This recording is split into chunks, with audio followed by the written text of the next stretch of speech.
Paint a new picture. One of the most common roadblocks to a successful sale is a prospect or customer with unrealistic expectations. People have a tendency to expect things to be the same as they've always been. This idea reminds me of a story of a little girl who goes to a multi-generational family dinner. The mother is cooking a huge ham. She cuts the end of the ham off, lays it in the pan, and puts the pan in the oven. The little girl says, "Mommy, why do you always cut the end of the ham off before you lay it in the pan and put it in the oven?" The mother tells her, "I don't know, that's the way my mommy always did it. Look there, Grandma's out in the parlor talking to your sister. Why don't you go out there and ask her?"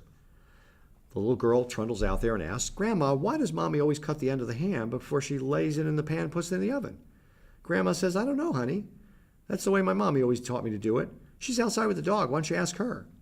So the little girl wanders out in the yard and asks, "Great Grandma, why does everybody in this family cut the end of the ham off before they lay it in the pan and put it in the oven?" Great Grandma says, shaking her head, "I don't know, child. I did it because the ham didn't fit in my pan." People often make decisions based upon what they're accustomed to, without grounding those decisions in today's reality. When it comes to justifying an efficiency project financially, this can be a real problem for us as sales professionals. You may have prospects tell you that they'll only do a project with a payback of 2 years or less, for example. Why do they have such unrealistic expectations?